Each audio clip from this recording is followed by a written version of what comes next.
What if the foods that kept entire civilizations alive are sitting quietly in history books, ignored, forgotten, and almost never planted in modern gardens? Not trendy superfoods, not expensive powders, real foods that fed people through famine, war, and long uncertain years. Before we dive in, tell me in the comments, where are you watching from? And what's one crop you wish you could grow yourself? Because today, we're not just talking about food. We're talking about survival foods, the kind that store without electricity, grow in tough soil, and don't collapse when supply chains do.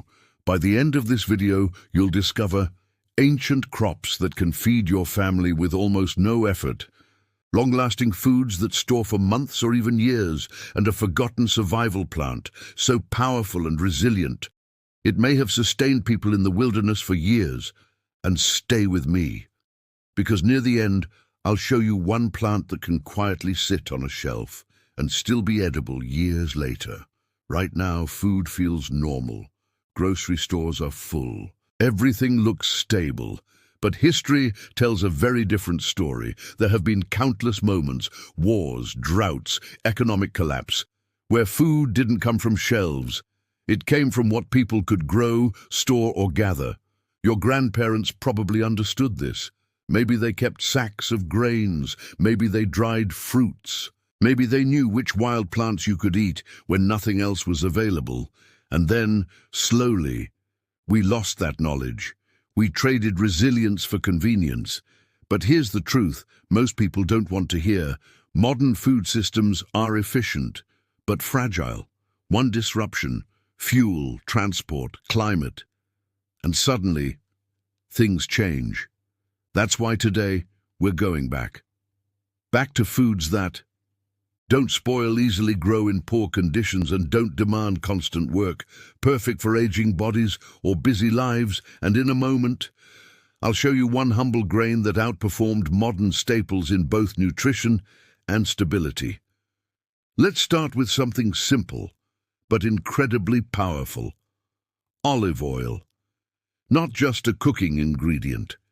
In ancient times, it was food. Fuel, medicine, preservation tool. And here's what matters for you as a gardener or prepper. Olive trees are long-living perennials. Once established, they can produce for decades, even centuries, low maintenance, drought-tolerant. Exactly the kind of plant you want if your goal is long-term food security. Now pair that with something even more fascinating. Honey. Not farmed in soil, but still one of the most important survival foods ever used. Raw honey doesn't spoil. This is well documented. Sealed honey has lasted thousands of years, has natural antimicrobial properties, provides quick energy. But here's the key lesson. It's not about buying honey. It's about keeping bees or sourcing local raw honey.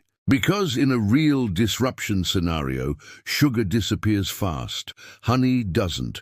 And stick with me, because next we're getting into fruits that can feed you fresh and dried for months. If you had to choose just a few trees for survival, these might be near the top. Figs, a tree that produces heavily, thrives in heat, can grow in poor soil, and gives fruit you can eat fresh or dry. Dried figs are incredibly valuable. Long shelf life, high in fiber and minerals, easy to store without refrigeration. Historically, figs were used both as food and in traditional remedies, but here's where we stay responsible. Some traditional uses, like applying figs to wounds, exist in historical texts, but modern medical guidance should always be followed for actual treatment. Now let's talk about one of the most important survival foods ever, dates. Dates are not just fruit, they are calorie-dense, naturally preserved, extremely durable. This is why desert travelers relied on them. They don't rot quickly, they don't require cooking, they deliver energy instantly. And here's the survival insight. If you live in a warm climate, planting a date palm is like planting a long-term food battery. Minimal effort, massive return. Now let's move into foods that combine nutrition with versatility. Pomegranates. They take a little effort to eat, But that's part of why they were valued. Inside that tough skin, seeds that store well juice rich in antioxidants. A fruit that tolerates dry conditions. But here's the deeper lesson. The best survival foods are not always the easiest to eat. They are the ones that last, adapt, and give multiple benefits. Now, grapes. Fresh grapes are great. But the real survival advantage? Raisins, dry them. And suddenly, they last months. They become portable. They concentrate energy. This is how ancient people extended harvests. Not refrigeration, drying, and if you're building a survival garden, this is critical. Grow foods that can be preserved without technology. Now we get into something far more important than fruit. Staple crops, because fruits are great, but staples are what keep you alive long term. Let's start with lentils, small, cheap, easy, but incredibly powerful. Lentils, store for years when dry, provide protein, cook relatively quickly, grow in many climates. This is why they were used by farmers, soldiers, entire civilizations. And here's something many people overlook. They don't require fancy soil. They're beginner-friendly. Now barley, one of the most underrated grains today. Barley grows in poor soil, tolerates cold, has strong yields, and nutritionally. It's rich in fiber that supports digestion and steady energy. But the real survival advantage is this. Barley stores well, very well. In a world without supermarkets, this is the kind of crop that keeps people going. Now let's talk about something most people completely underestimate. Small plants, not big trees, not large harvests, but tiny additions that make a huge difference. Garlic, one of the easiest crops you can grow. Plant a clove, get a bulb. Minimal care, high return. Garlic has been studied for its antimicrobial properties, but more importantly for you, it stores well, it flavors food, it's incredibly resilient. Now, onions, another staple. They store for months, grow in many climates, improve almost any meal. And here's the hidden survival truth. When food is limited, flavor matters, because if you can't enjoy what you eat, you won't eat enough. Now, cumin. You might not think of spices as survival tools, but they are, because they improve digestion, preserve food, add nutrients in small amounts, and they store easily. A small jar can last a long time. If you want food that works quietly in the background, plant trees, almonds, pistachios, these are not fast crops, but once established, they produce for years. Nuts are energy-dense, long-lasting, easy to store. And here's the key insight. A single mature tree can produce more food than an entire small garden bed, but they require patience. This is about thinking long-term. Plant today, feed yourself years later. That's how resilient systems are built.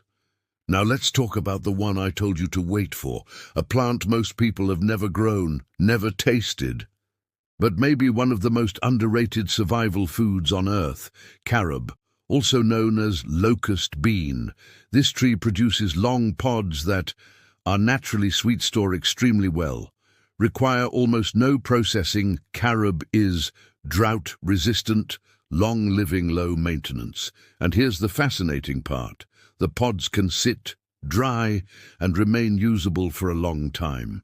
That's survival gold. No refrigeration, no complex storage, just dry pods.